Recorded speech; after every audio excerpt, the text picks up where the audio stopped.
Hello friends, my name is Shadib. कल हमने पढ़ा था एल्केन्स के बारे में। आज एल्कीन्स का टॉपिक है, तो हम आज वो देखते हैं। तो एल्कीन्स होता क्या है? जब किसी कार्बन की श्रृंखला में कार्बन कार्बन से यानी प्रत्येक कार्बन डबल बॉन्ड से जुड़े होते हैं, तो उसे हम एल्कीन्स कहते हैं। कॉमन फॉर्मूला आपका CnH2n रहता है। CnH2n यानी इसमें कार्बन की श्रृंखला में एक कार्बन दूसरे कार्बन से डबल बॉन्ड से जुड़ा होता है। किससे जुड़ा होता है? डबल बॉन्ड से। तो बेसिक फॉर्मूला आपको बता दिया मैंने आपको। कार्बन की कुल काउंटिंग बताई थी आपको मैंने। जब कार्बन एक होता है हम पढ़ते हैं मैथ, कार्बन दो होते हैं पढ़ते हैं एथ, 3 होते हैं तो प्रोप, कार्बन 4 होते हैं आपका होता है बुट, कार्बन 5 होता है पेंट, कार्बन 6 होता है आपका हेक्स, कार्बन 7 होता है आपका हेप्ट, कार्बन 8 होता है आपका ऑक्ट। ठीक, वैसे नॉन और डेक भी होते हैं, लेकिन अभी हमसे नहीं होगी तो तुम्हारे सिलेबस में ऑक्ट तक ही पूछता है। अब यहीं पर हमें एन की वैल्यू यानी कार्बन की जो नंबर्स को उसको एन की जगह पर पुट करना होता है, जिससे हम उसका नेमिंग वगैरह करेंगे। अब एल्कीन के अंदर जो होता है वो एक सिंगल मैथीन नहीं बनता, क्योंकि जब कार्बन को कार्बन से डबल बॉन्ड से जोड़ना है, जब सिंगल कार्बन है तो वो डबल बॉन्ड से कैसे जोड़ेगा? क्योंकि एक सिंगल बॉन्ड कभी भी हाइड्रोजन डबल बॉन्ड नहीं बना सकता, क्योंकि जो हाइड्रोजन होता है वो सिर्फ एक इलेक्ट्रॉन, तो इसमें हाइड्रोजन एक इलेक्ट्रॉन को ग्रहण करता है। तो हम बनाकर देखेंगे। सबसे पहले एल्कीन दे रखा है, तो हम सबसे पहले 2 कार्बन को रखेंगे यहाँ पर। तो रहेगा आपका C2 मल्टीप्लाई एन की जगह पर आ जाएगा आपका कितना? 2, क्योंकि हमने एन दिया कितना रखा था? 2 रखा था। तो C2H4। अब इसका नेम क्या रहेगा? हमने पढ़ा इसका नेम एथ प्लस इन, तो हो जाएगा आपका एथीन। क्या नाम हो जाएगा इसका? एथीन। सेकंड ऐसे आपका अगर हम 3 कार्बन लेंगे तो 2 3 6, इसका नाम हो जाएगा प्रोप प्लस इन, प्रोपीन। इस तरीके से C4 रहेंगे तो इसका हो जाएगा 8 ब्यूटीन। 5 लेंगे 6 लेंगे, अब ऐसी काउंटिंग करते जाएंगे, यानी कहने मतलब ये इसके अंदर कार्बन से दुगने हाइड्रोजन होते हैं। नेम इसके हो गया। अब इसके बाद आता है इसका स्ट्रक्चर। तो स्ट्रक्चर कैसा होता है? सबसे पहले हमें देखा है C2H4 दे रखा है, जिसको हम 2C लिखेंगे। किससे जोड़ना है हमें? डबल कोवेलेंट बॉन्ड से। तो जोड़ दिया डबल कोवेलेंट बॉन्ड से। अब हमने पढ़े कि कार्बन के पास 4 बॉन्ड होते हैं, 2 भर चुके हैं, इसके 2 खाली रह गए, इसके 2 खाली रह गए। तो यहाँ पर आपका हाइड्रोजन को पुट कर दिया जाएगा। तो आपका रहेगा आपका CH2 डबल बॉन्ड CH2। इसको आप ऐसे भी लिख सकते हो, अगर आप बॉन्ड को रिप्रेजेंट करोगे तो ऐसे भी लिख सकते हो। ठीक। सेकंड आपका स्ट्रक्चर कैसे रहेगा? C3H6 का। तो C3H6 का रहता है आपका 3 कार्बन रहेंगे आपके। अब जो चाहो आप वो वाला कार्बन डबल बॉन्ड से जोड़ सकते हो। तो हम जैसे एग्जांपल ये जोड़ते हैं तो ये सिंगल से हुआ, क्योंकि सिर्फ केवल एक ही डबल बॉन्ड आता है श्रृंखला में। तो 1 2 3, इसके आपके 1 2 3 कंप्लीट हो गए, चौथा खाली, चौथा बच जाएगा यहाँ पर 1 2 3, 1 2 3 4 5 6 7। अब यहाँ 7 होगा, यानी मिस्टेक की हमने यहाँ पर, एक हाइड्रोजन यहाँ पर से हटा दिया जाएगा, क्योंकि 4 बॉन्ड होते हैं ना। तो आपका क्या रहेगा? ये CH3 single bond CH double bond CH2। तो इस तरीके से इसका स्ट्रक्चर बनाया जाता है। अब मान लो अगर इस क्वेश्चन में इसके अंदर हम थोड़े कार्बन की वैल्यू को बढ़ाते चले जाएं, जैसे मान लो 7 या हेप्ट या ऑक्ट का बनाते हैं, तो कैसे बनेगा? मान लो हम ऑक्टीन का बना के देखते हैं। तो C8 और H कितने होंगे आपके?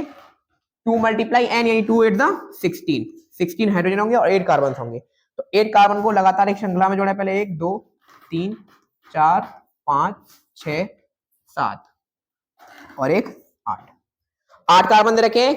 कहीं पर भी आप एक डबल बॉन्ड लगा दीजिए। डबल बॉन्ड लगाएंगे, बीच में भी लगा सकते हैं, साइड में भी लगा सकते हैं। जैसे हमने मान लो बीच में लगाया तो सबको बाकी सिंगल से जोड़ देंगे।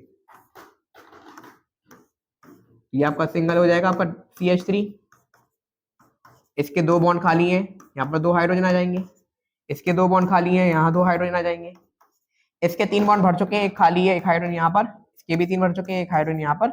इसके 2 खाली हैं, यहाँ पर भी आपका हाइड्रोजन, यहाँ पर भी आपका हाइड्रोजन आएंगे, 3 खाली बॉन्ड। ठीक है, इस तरीके से इसका स्ट्रक्चर रहेगा। अब इसको एक और तरीके फॉर्मूले से ले सकते हैं।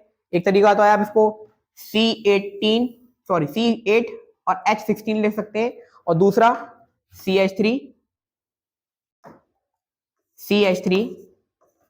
सिंगल बॉन्ड CH2 इसके बाद आपका CH CH CH2 CH2 CH3 भी लिखा जा सकता है। 1 2 3 1 2 3 4 5 6 7 8 एक काम क्या होता है नेम इसका ऑक्टी, ऑक्ट प्लस इसका ई क्या हो जाएगा ऑक्टी। तो इस तरीके से इसका हमने स्ट्रक्चर सीख लिया और नेमिंग सीख ली। अब नेक्स्ट टॉपिक है आपका एल्काइंस। तो एल्काइंस क्या होता है, तो वह हाइड्रोकार्बन्स जिसमें कार्बन से कार्बन ट्रिपल बॉन्ड से जुड़ा हुआ होता है उसे हम कहते हैं एल्काइंस। कॉमन फॉर्मूला रहता है CnH2n -2, CnH2n -2 रहता है इसका फॉर्मूला। कार्बन वही रखेंगे जैसे सेम Cn -2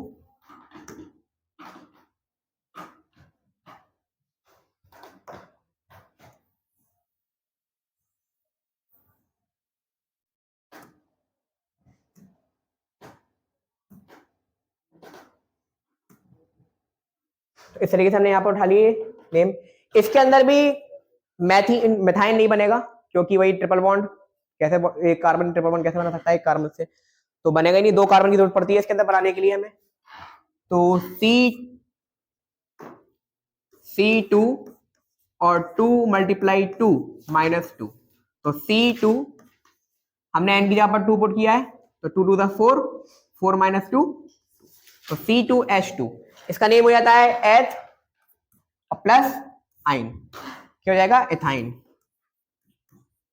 क्या हो जाएगा एथाइन। ऐसे सेकंड C3 तो जब यहाँ 3 लिया गया तो यहाँ भी 3 लिया जाएगा तो 2 3 6 -2 4 तो इसका हो जाएगा प्रोप प्लस आइन प्रोपाइन। C4H 2 4 8 प्लस -2 8 -2 6 तो हो जाएगा इसका ब्यूटाइन। ऐसे सेम आपका C5H8 इसका हो जाएगा पेंटाइन। ठीक है, इस तरीके से बाकी आप 8 का बना सकते हैं। बस आपको क्या करना है n की जगह पर n की वैल्यू को पुट करना है, कार्बन को पुट करना है जिससे हाइड्रोजन की वैल्यू निकल के आती है, हाइड्रोजन की संख्या निकल के आ जाती है। अब इसके बाद इसका स्ट्रक्चर कैसे बनता है तो हमने पढ़ा है इसके अंदर ट्रिपल बॉन्ड आता है। क्या आता है ट्रिपल बॉन्ड, तो ट्रिपल बॉन्ड को जोड़ कर लिखेंगे हम इसको।